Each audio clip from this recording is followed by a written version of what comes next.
she forgot.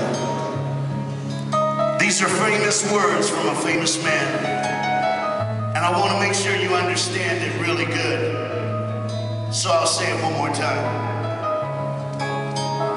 She decks herself with rings and jewelry and goes to meet her lover. But me, she forgot. Tonight, on this Saturday night, I've come halfway all the way across the country to share this simple story with you in a way that you probably have never seen it, but in a way that you probably will never forget it. So to help you out, you gotta know the poem. So just repeat after me. Are you ready? If you're ready, say yeah. Here we go. She decks herself with rings and jewelry and goes to meet her lover. But me, she forgot. Just one more time. She decks herself with rings and jewelry and goes to meet her lover. But me, she forgot. The man who wrote this was in love. How he became in love is the story that I have to tell you. He was one of the coolest men ever to walk on the face of the planet Earth. God loved this man so much that he chose him to do something incredibly crazy. And it happened one night while he was sleeping. God, about 1 o'clock in the morning, woke him up and he said, "Jose, wake up." And when Jose woke up, he knew it was God's voice that was calling him. He said, "Lord, what do you want me to do?" He said, "Get dressed, for tonight you will meet your lover."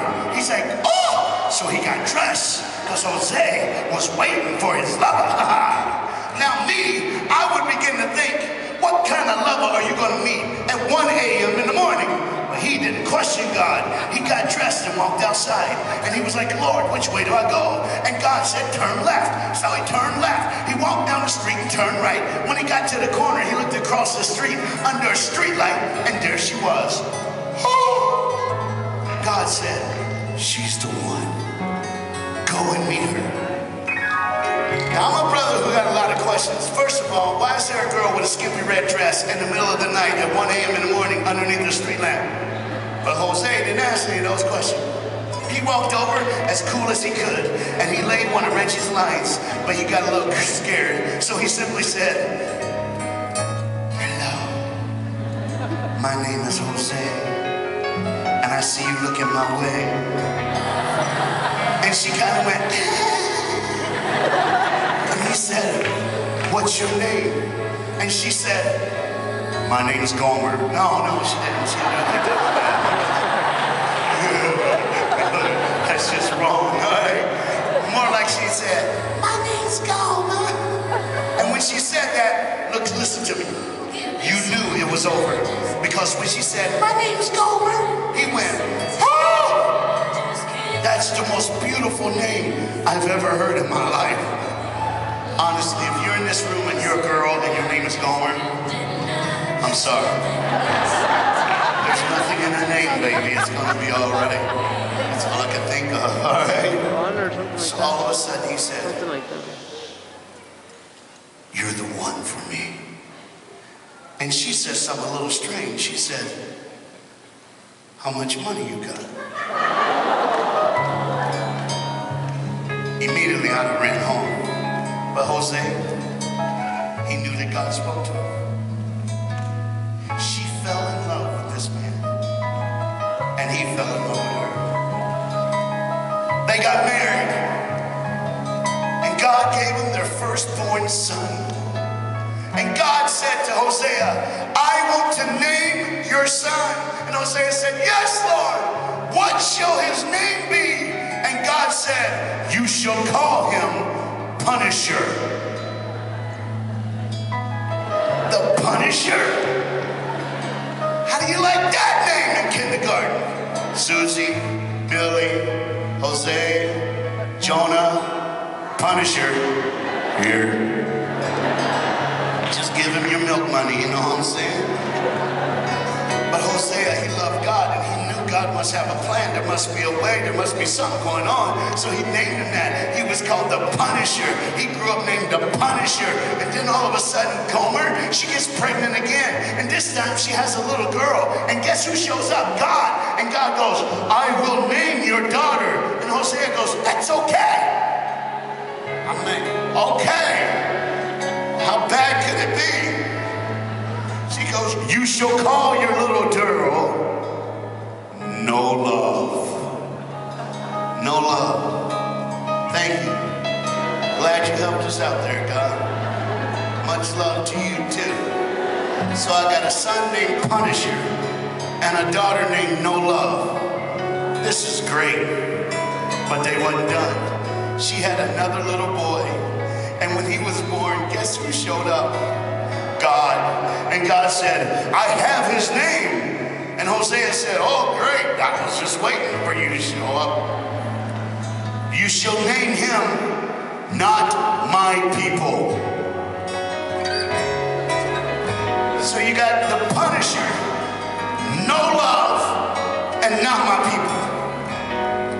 This is the greatest family on the face of the planet Earth.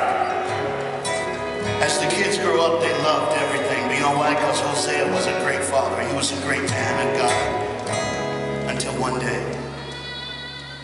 You gotta hate it when I put that one day in there. One day Hosea came home from school. When he did, he came home to the screaming of the kids. The Punisher had No Love in a headlock, and he was dragging her around the house.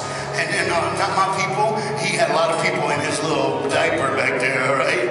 It said holds 8 to 10 pounds. He had to have 15 pounds hanging back there, you know what I'm saying? So all of a sudden, Dad comes home and Jose's like, where's your mom? Where's Gomer? And they go, I don't know. She wasn't here when we got home from school. And so he took care of everybody, fed everybody, put them to bed. And that night, he just sat up and he waited, not knowing where his wife was, not knowing where she went. She had never gone like this. He couldn't understand. He didn't know. Then about 1:30, 2 in the morning, the door opens. He runs and lays in bed, pretending to be asleep. As she comes in and lays down, says nothing. This happens 3, 4, 5, 6 times. And it got so often that he would just come home early from work to make sure someone was there when the kids got home. And he would do this at night. After he would put the kids to bed, he would sit at his wife's dresser. And he would sit there in front of her dresser, looking at all her stuff, smelling her perfume. And he would say the poem that he wrote to himself. She decks herself with rings and jewelry and goes to meet her lover, but me she forgot. She decks herself with rings and jewelry and goes to meet her lover, but me she forgot. She decks herself with rings and jewelry and goes to meet her lover, but me she forgot. Over and over he would say it until you hear the door open and he'd jump in bed and pretend to be asleep and nothing would be said. One night as he's sitting at the dresser, all of a sudden,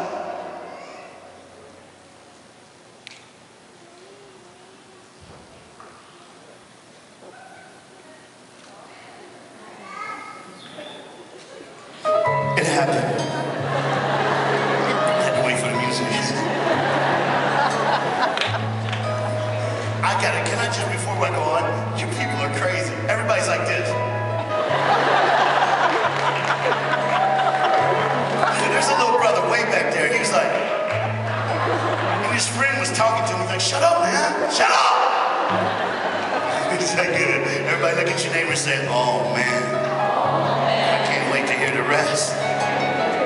Oh, by the way, if you're super spiritual, just go to Hosea chapter 1, 2, and 3, and 4, okay? And you'll see all this, all right? Because the book of Hosea is incredible.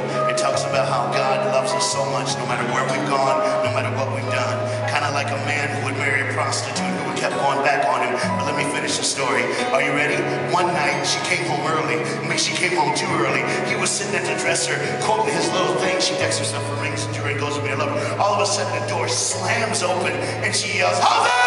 He goes running in the other room and she's there. Her dress is torn and she's bleeding from her mouth and she's gasping for breath. And he grabs her and she goes, I'm so sorry. I'm so sorry. He says, it's okay. It's okay. It's okay. You're home now. It's okay. And everything was good for a little while. And then one day, out of nowhere, she was gone. She never came back. So raising the Punisher, he's raising no love, and he's raising not my people. Now let me lay this down for you, because in this room are those 3 children. They're the names of this generation of young people and my generation of young people. We grew up without family. We grew up without a home. We live in a house with people, but there's no home there. So we grow up and say, I don't care. If I hurt, everybody hurts. That's the Punisher. Or we grow up and say, if I don't have love, then I'll get what I want. I'll do what I want to do. I'll do what I want. That's why profanity reigns supreme. That's why women act like men. That's why we do this stuff. And we say, I don't care. We'll curse, flip people off, and do what we want to do. Why? Because we're a generation of no love. Then there's not my people. You know what not my people says? I don't care. You're going to die. I don't care. You're anorexic. You're bulimic. If you don't get this under control, you're going to die. I don't care. Why do you cut yourself? I don't care. Why don't you? I don't cry. I don't care. Nothing matters anymore. And I can't blame you. Because all you're doing is trying to survive. But I'm here tonight to tell you there's a better way. Hosea did everything he could. That brother worked early in the morning and got home early in the day. He was there by the time by then the littlest one, I mean little, not my people, was unbelievable. He came home from school and his daddy was in the front yard. Every day he was there for his kids, and the kids loved their dad, but mom wasn't there. And the longer something is absent, the more you replace it with something else. I'm going to say that again. The longer something is absent, the more you replace it with something else. You'll find false love, false hope, false peace, false highs, false lows to go to, and to replace the love that only belongs between you and God. But tonight I'm telling you, Jesus is going to flush into this hotel comfort center, and he's going to touch somebody in a way they've never been touched before, and he's going to change my name. Somebody say, change my name. Say, change my name. Look at your neighbor and say, he's going to change your name.